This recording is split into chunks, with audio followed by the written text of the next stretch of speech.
तो कहानी की शुरुआत होती है जैक नाम के फॉरेस्ट रेंजर से, जो आज भी जंगल में गश्त पर निकला हुआ है। पर उसे यह अंदाजा नहीं कि आज का दिन उसके लिए हमेशा के लिए यादगार रहेगा, क्योंकि अगले ही पल उसके ऊपर किसी अनजान जगह से हमला होता है।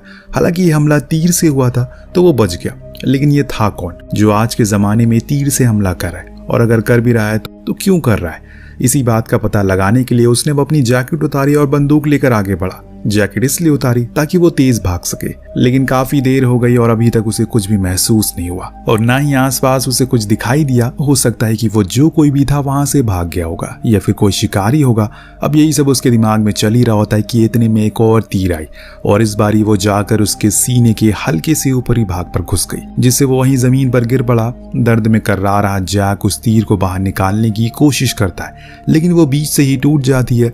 इसीलिए उसे फौरन इस जगह से बाहर निकलना होगा, वरना इन्फेक्शन से उसकी मौत हो सकती है। अब भागते हुए जंगल से बाहर आया जहां उसे उसकी कार खड़ी थी, लेकिन उसकी बदकिस्मती से उसकी कार स्टार्ट ही नहीं हो रही है। लेकिन आज सुबह ही उसने तो टैंक फुल करवाया था, तो फिर खत्म कैसे हो गया? क्या ये उस शिकारी की चाल है? खैर अभी ये सब सोचने का समय नहीं है उसके पास, क्योंकि खून तेजी से बह रहा है। इस वजह से उसने पैदल का रास्ता चुना और जिस दौरान उसकी नजर झाड़ियों में खड़ी एक कार पर पड़ी। हो सकता है कि ये उसी अनजान व्यक्ति की हो जिसने उसे जान से मारने की कोशिश की।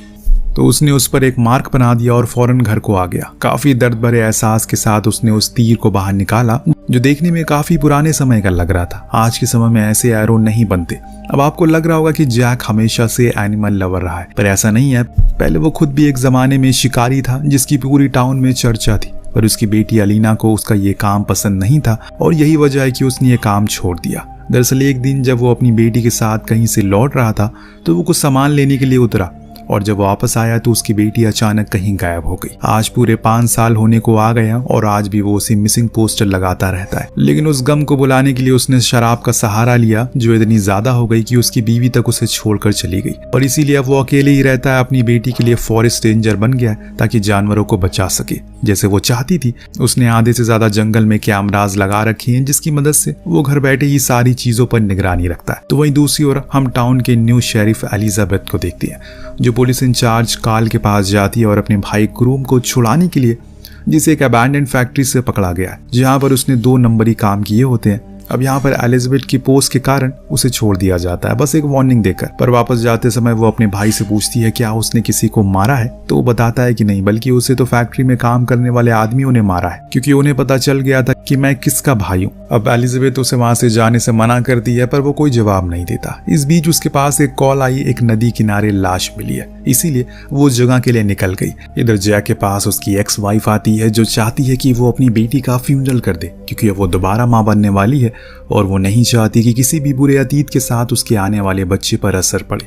लेकिन जैक मना करता है उन पेपर पर साइन करने के लिए, क्योंकि उसे अभी भी लग रहा है कि उसकी बेटी जिंदा है। और जब उसकी बीवी ने देखा कि वो अभी भी नशे में है, तो वो वहां से ये कहकर चली गई कि 2 हफ्ते बाद उसका फ्यूनरल है, हो सके तो आ जाना। अब सीन शिफ्ट होकर पहुंचता है उसी क्राइम सीन पर, जहां पर सभी पुलिस वाले उस लड़की की लाश को काफी बारीकी से देख रहे थे, लेकिन उन्हें कोई सबूत नहीं मिलता जिससे शिनाख्त हो सके कि इसका खून कैसे हुआ। तभी एलिजाबेथ के उसके गले पर चोट के निशान मिलते हैं। वो थोड़ा पुराना था, हो सकता है कि किसी के बदले की आग ने इसकी जान ले ली हो। और इसके बाद ये लोग आसपास की जगहों वाले इलाकों से खोजबीन करते हैं। इन्हें कुछ खून के निशान मिले, जिसका मतलब ये था कि ये काफी टाइम से घायल थी और जिंदा रहने की कोशिश में लगी थी, लेकिन वो खुद को ज्यादा देर जिंदा रख नहीं पाई। वहां से एक छिले हुए पेड़ पर एक टूटी हुई एरो दिखी, जिसे इन्होंने फोरेंसिक के लिए अपने पास रख लिया। अब स्टेशन आने पर जब एलिजाबेथ ने उसकी जांच की तो उसे उसके बीच में एक मार्क दिखा। हूबहू ये एरो उसी तरह लग रहा है जैसे जैक के सीने पर उस दिन लगा था। हो सकता है कि इन दोनों के बीच में कोई तालमेल हो। उस लड़की की शिनाख्त के लिए हर तरफ न्यूज चलाई जा रही है। जब जैक ने यह देखा तो उसे लगा कि कहीं ये उसकी बेटी तो नहीं है। वो फौरन शेरिफ के पास पहुंचा और बताया कि वो उस लड़की को लाश को देखना चाहता है, लेकिन जब उसने उसके मुंह से पर्दा हटाया तो वो कोई और थी। और इससे अंदाजा लगाया जा सकता है कि आज भी उसके दिल में कहीं कोने में यकीन है कि उसकी बेटी जरूर जिंदा होगी। उसके जाने के बाद एलिजाबेथ उसके बारे में वहां के डॉक्टर से पूछती है, तो वो सारी कहानी उसकी बताता है। उसकी कहानी जानने के बाद एलिजाबेथ को उसके लिए काफी बुरा लगता है। अगली सुबह काफी सोचने के बाद जैक ने आखिरकार उन पेपर पर साइन कर ही दिया, यानी कि अब उसकी बेटी का फ्यूनरल होगा। इतने में उसके पास वार्निंग अलार्म सुनाई देता है। कैमरा पर देखने पर पता चला कि कोई शिकारी है जो भाग रहा है, पर किसी जानवर के पीछे नहीं बल्कि एक लड़की के पीछे। इसीलिए फौरन वो अपनी बंदूक लिया और साथ में पेंट बॉक्स भी। ऐसा क्यों, वो आपको कुछ देर में पता लग जाएगा। वो उसी जगह पर पहुंचा जहां पर पहले हमला हुआ था और आज भी वही घटना दोबारा होती है, लेकिन आज वो पूरी तैयारी के साथ आया था। उसने हवा में पेंट उछाला और उस पर शूट कर दिया, जिससे पूरा पेंट नीचे गिर गया और इसमें वो शिकारी उसे दिखने भी लगता है क्योंकि उसमें वो लाल रंग लग चुका था, पर उसके बावजूद भी वो उसे पकड़ नहीं पाता और इस बात से उसे काफी गुस्सा आता है क्योंकि आज उसके पास एक अच्छा मौका था और इतने में उसे वही लड़की मिली जिसके पीछे ये भाग रहा था। वो घायल थी, उसके गले पर वही सेम निशान थे जैसे उस लड़की की लाश पर थे। अब जैक उसे उठाकर काफी सेफ जगह ले जाने लगता है तो इधर शेरिफ अब उस एरो को लेकर एक खास शख्स के पास जाती है जो इन चीजों की काफी जानकारी रखता है। उसने बताया कि एटलस नाम का एरो है जो एंशिएंट टाइम पर जंग के दौरान इस्तेमाल किया जाता था, लेकिन अब इसे गैर कानूनी बोलकर बंद कर दिया गया है क्योंकि इसे मौत हो सकती है। लेकिन हाँ, एक शख्स है जो इसे बनाता है अभी भी।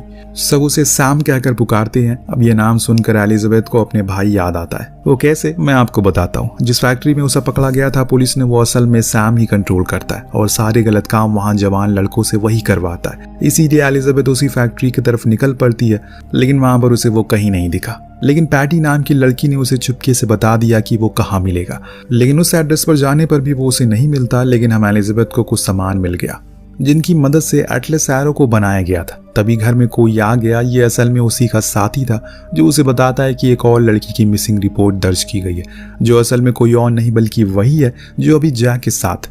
इधर जैक जंगल में उसे उठाते उठाते थक चुका है, इसीलिए उसने एक जगह पर उसे रख दिया कि तभी वही लड़की उस पर हमला कर देती, ये समझ कर कि कहीं वो शिकारी तो नहीं है जो उसे मारना चाहता है। लेकिन जैक उसे समझाता है कि वो उसके साथ सुरक्षित है, उसे कुछ नहीं होगा। हालांकि वो मानने को राजी नहीं हो रही है, लेकिन धीरे धीरे करके जैक उसे यकीन दिला ही देता है। अब दोनों वहीं एक बंकर में छुप गए जिसे उसने ही बनाया था इस जंगल में ताकि शिकारियों को पकड़ सके, पर फिलहाल वो खुद उसे बचने के लिए यहाँ छुपा है। वो उस लड़की से पूछता है कि उसका नाम क्या है, पर वो यहाँ तक कैसे आई, लेकिन वो कोई जवाब नहीं देती। असल में देगी भी कैसे, उसके गले की वोकल कॉर्ड को ही काट दिया गया है। जी हाँ दोस्तों, उस शिकारी ने बोलने की क्षमता को ही छीन लिया ताकि वो चिल्ला ना सके और वो आराम से उसका शिकार कर पाए।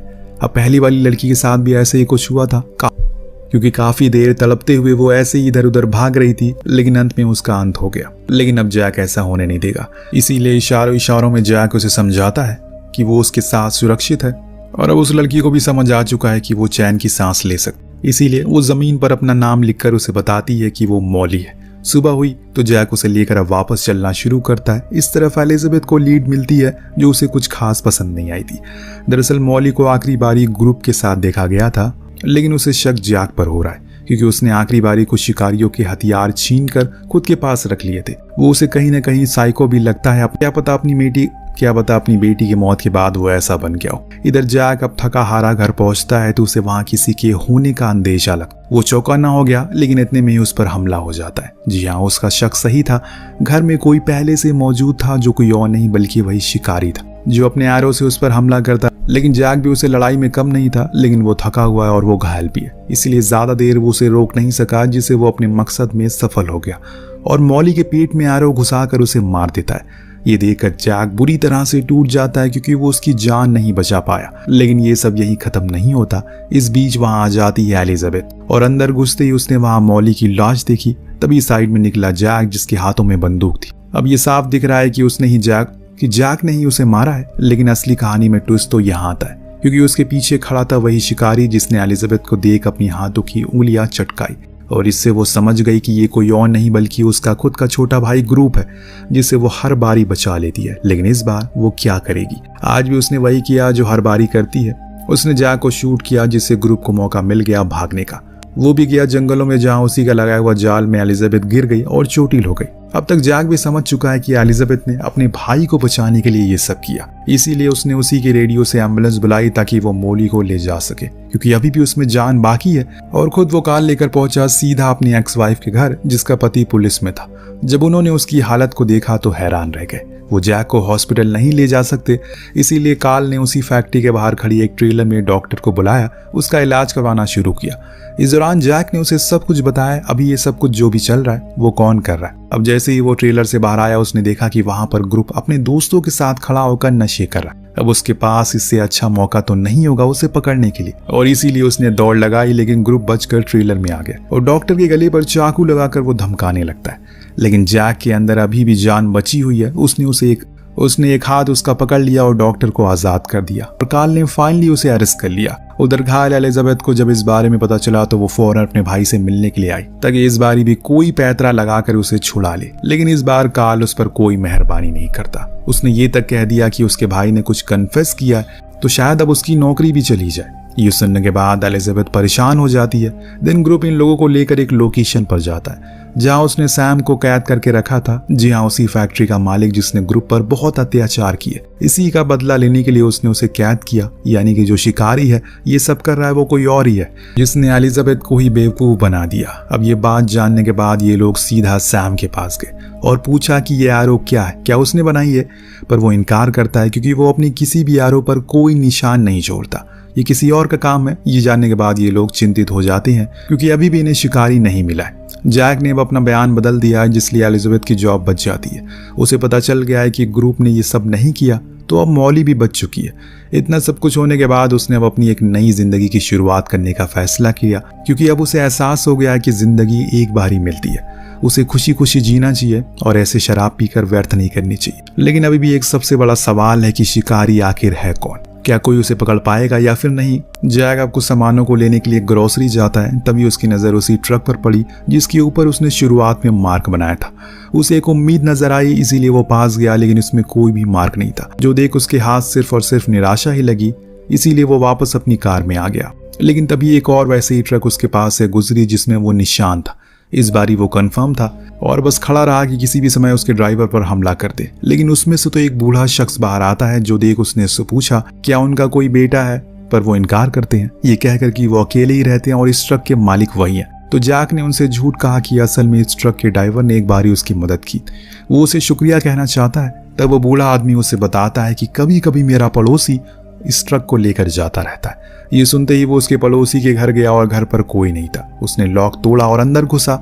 घर में रखी चीजों से पता चल गया कि ये जरूरी किसी शिकारी का घर होगा। लेकिन इससे भी भयानक था जब वो नीचे बेसमेंट में गया जहां पर न जाने कितनी लड़कियों की मिसिंग पोस्टर चिपके हुए थे और एक कोने में उसकी बेटी का भी पोस्टर था।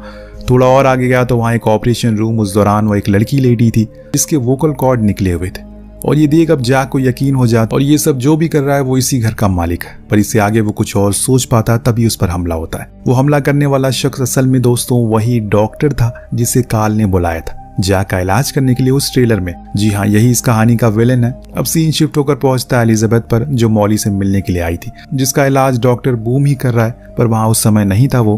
पर एलिजाबेथ को वहां डॉक्टर और उसकी बेटी की फोटो दिखी। लेकिन अब एलिजाबेथ को वहां पर डॉक्टर और उसकी बेटी की फोटो दिखती है जिसके बारे में नर्स ने बताया कि सालों पहले उनकी बेटी एक ड्रंक ड्राइवर केस में कुचलकर मारी गई और उनकी बेटी का नाम मेलिसा था। बूम यानी कि MB, वही सेम लोगो जो हम शुरुआत में सभी एरोस पर देखते हुए आ रहे हैं। और ये सब देखकर उसके दिमाग का ढक्कन खुलता है और वो फौरन डॉक्टर के घर पहुंचती है जहां वो तो नहीं था पर हाँ वहां मौजूद रखी चीजों से उसे समझ आ चुका है कि ये सब क्या चल रहा है। अब वो वहां से जैक के घर गई उसे बताने के लिए कि उसकी बेटी का कातिल मिल चुका है। पर वो तो वहां था ही नहीं बल्कि उसका तो शिकार हो रहा है। जो चीज एलिजाबेथ उसके घर में लगे मॉनिटर में देख लेती है, क्या सच में जैक का शिकार हो सकता है? उसे अच्छा तो इस जंगल को कोई भी जानता नहीं है और उसने हर जगह पर ट्रैप को खोल दिया जिसमें एक में डॉक्टर फंस जाता और इससे पहले कि वो कुछ कर पाता जैक ने उसे मार मार कर उसका हुलिया ही बिगाड़ दिया। पर जान से मारने से पहले वो उसे पूछता है कि आखिर उसने उसकी बेटी को क्यों मारा। डॉक्टर एक बहुत ही अजीब सा जवाब देता है जो किसी भी समझ के परे है। उसका कहना था कि उसके पिता यानी कि वो शराबी था और उसे शराब पीने वालों से सख्त नफरत है क्योंकि एक शराबी ने उसकी बेटी की जान ली, इसीलिए वो सभी शराबियों से बदला लेता है। उसकी ये बात सुनकर अब जैक उसे पूरी तरह से मार देता है। पर तभी वहां एलिजाबेथ आ जाती है जिसने कहा कि इसे पुलिस के हवाले कर दो। पर जैक को पता है कि पुलिस कुछ नहीं करेगी, उसे सजा देना होगा। इसीलिए उसने खाई में उसे नीचे फेंक कर पूरा किस्सा खत्म कर दिया। अब एलिजाबेथ भी कुछ नहीं कर पाई क्योंकि शायद उसे भी पता है कि ऐसे लोगों के साथ ऐसा ही होना चाहिए। अब जैक ने टाउन के हर जगह से अपनी बेटी का पोस्टर हटा दिया क्योंकि अब उन्होंने उसका फ्यूनरल कर दिया है। उधर एलिजाबेथ ने उस फैक्ट्री को तोड़कर गिरवा दिया है ताकि उसके भाई की तरह और जैसे जवान लोग की जिंदगी बर्बाद ना हो। इसी के साथ ये कहानी यहीं पर समाप्त होती है। आपको कहानी कैसी लगी हमें कमेंट करके जरूर बताइएगा। मिलते हैं अगली वीडियो में।